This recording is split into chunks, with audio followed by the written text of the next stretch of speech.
Nous sommes le 23 novembre 1970, à peine quelques jours après l'interdiction à la vente de leur journal Harakiri Hebdo pour son titre sur la mort du général de Gaulle, balle tragique à Colombey, un mort. Georges Bernier, dit professeur Choron, et François Cavana sortent le premier numéro de leur nouveau bébé. Et ce bébé, c'est Charlie Hebdo. Commence alors une aventure mouvementée sur laquelle nous revenons avec notre invitée, c'est Marie Cabrette. Bonsoir. Et merci d'avoir accepté notre invitation. Vous êtes DRH de Charlie Hebdo. Vous étiez une amie très proche de Charb. Vous avez aidé à choisir les planches dans le recueil de dessins de Charb, publié par les éditions Les Échappés. Le voici à l'image.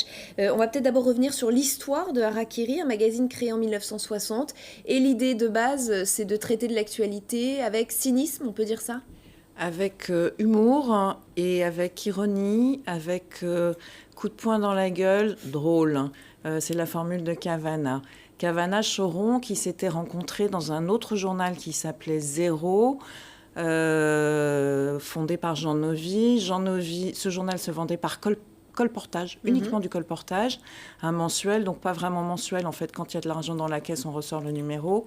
Jean Novy débaptise le journal, l'appelle Les Cordées, ça plaît pas du tout à Cavana, c'est un titre juste très très fade.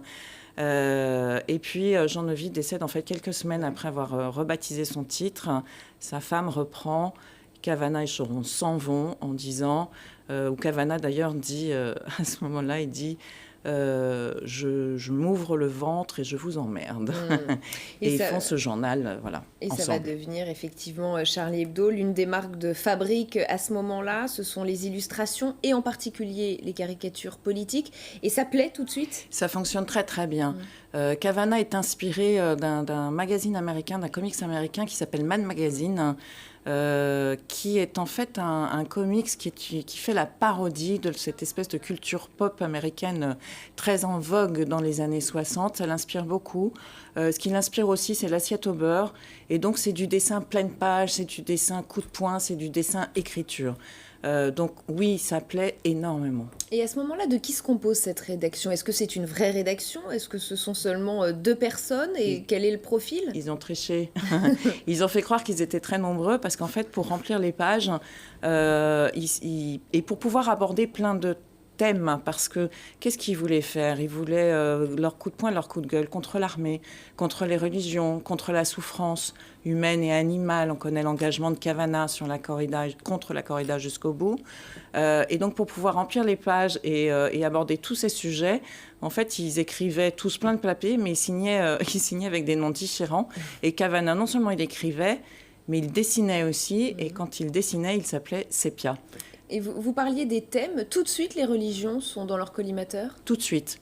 Ça a été tout de suite ce qui était... ils voulaient s'attaquer immédiatement à tout ce qui était dogmatique et tout ce qui régissait des modes de pensée. Donc oui, tout de suite, ça a été ça.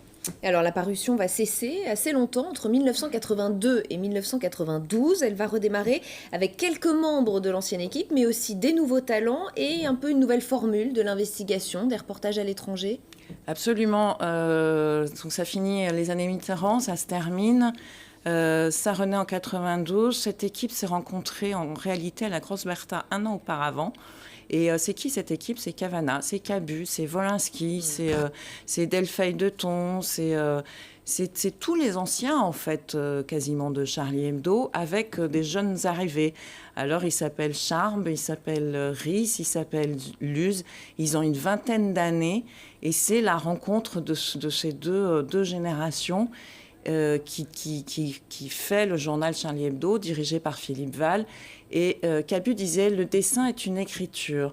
Alors, on peut aborder tous les thèmes par le dessin, tous. Et vous faites partie de cette nouvelle génération. Vous arrivez justement à ce moment-là. Qu'est-ce qui vous motive à l'époque ? Pourquoi vous entrez dans ce journal ? Parce que déjà, je suis tellement heureuse de rencontrer ces gens-là. J'étais moi-même plus jeune, j'étais une militante féministe, j'étais une militante sur les droits de l'homme, etc. Et je rencontre des gens qui, pour moi, ont été des modèles que j'ai lus précédemment. Et d'ailleurs, je me sens un peu petite à leur côté en me disant je vais travailler à leur côté. Et je leur dis, moi, je ne connais pas en réalité le métier de l'édition. Ça risque d'être compliqué. Ils me disent, tu ne connais pas le métier de l'édition ? Très bien. Quand Cabu m'emmène à l'imprimerie en me disant, regarde les machines et regarde le papier sortir, le papier imprimé, GB m'emmène dans une usine de recyclage de papier. Et c'est en fait sur le terrain qu'ils m'apprennent le tout. À ce moment-là, pas d'ordinateur, pas de Photoshop, pas tout ça, de la matière. Et ils m'ont appris cette matière qui était un journal. Et par là-dessus, ils m'ont appris ce qu'il y a de plus formidable, ce que je voudrais que tout le monde apprenne et tous les jeunes apprennent, apprendre la liberté. Oui, parce que c'est ça finalement la qualité première qu'on vous demande quand on entre à Charlie Hebdo, c'est cette soif de liberté d'expression, pas de tabou, pas de limite, on dit tout. On dit ce qu'on pense. Pas de tabou, non. Aucun tabou. Pas de limite, le cadre juridique. Ça, c'est une limite. Mais on dit ce qu'on pense et surtout, on y est parce qu'on a des convictions et qu'on les défend. Et vous allez être très vite très proche de Charb. Oui. Parlez-nous un peu de lui. Charb, qui avait 2 rêves dans sa vie. Moi, je le rencontre, il a 24 ans. Jeune dessinateur. Ses 2 rêves, c'était rencontrer Cabu. Ce qui se passe sur le plateau de Michel Polac avec, autour des journaux lycéens, il en fait partie. Deuxième rêve, faire Charlie Hebdo. On est dans les années 80, Charlie Hebdo vient de disparaître. Donc là, celui-là de rêve, il se dit, c'est pas possible. Et en fait, si, voilà, la vie fait que c'est possible.